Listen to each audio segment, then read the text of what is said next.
They were on and they were operating at full capacity.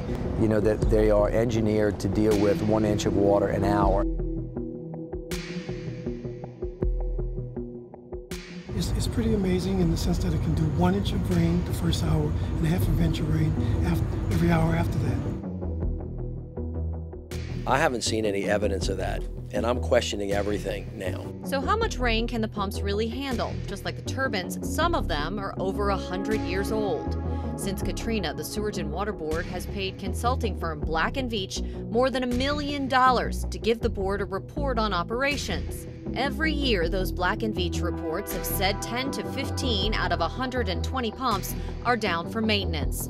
For the first time, the public heard former Superintendent Joe Becker admit as much when I questioned him about it after the August 5th flooding. It's very, very unusual for us to be able to use all 121 pumps on any given time. So even if the pumping system could handle 1 inch of rain the first hour when all the pumps are working, they rarely are. We dug through the work orders for repairs and found thousands of the work orders at the pump stations were never closed, an indication they were never completed.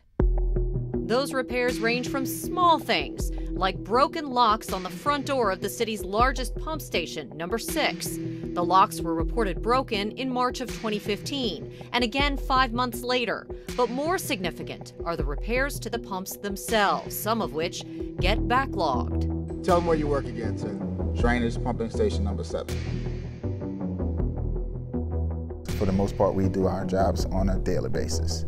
And to be put in a situation where we're not capable of doing our jobs the way it needs to be done is quite frustrating. Station 7 could only run one of its 2 main pumps at full capacity on August 5th because of a shortage of power. Why didn't you turn the generator on? Because it only runs 60 cycle pumps. And what did you have operational? We already had our 60 cycle pump loaded, and we had one 25 cycle pump running, so it would have made no sense to cut it on. This $16 million generator can only power 1 pump here at Pump Station 7, and at the time, that 1 pump was already on and running at full capacity. Even the smallest of the pumps makes a difference. For example, the constant duty pumps at Pump Station 6 on the 17th Street Canal have been broken for months. Those are the small pumps that constantly run to get rid of water from car washes, everyday runoff.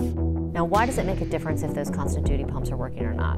Because if they're not working, you can't pump that water down. The canals have more water in them before a drop of rain falls. And when it does, canals fill up faster. This was the Palmetto Canal on August 5th. It feeds Pump Station 6.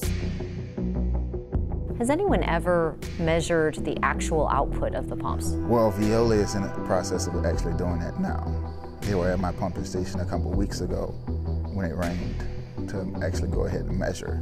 So no one really knows what the real pumping capacity is. But even if the drainage system was in tip-top shape, recent studies have predicted hundreds of miles of flooded streets if the city gets just 2.5 inches of rain in an hour. How often does that happen here? According to the experts, at least once every 2 years.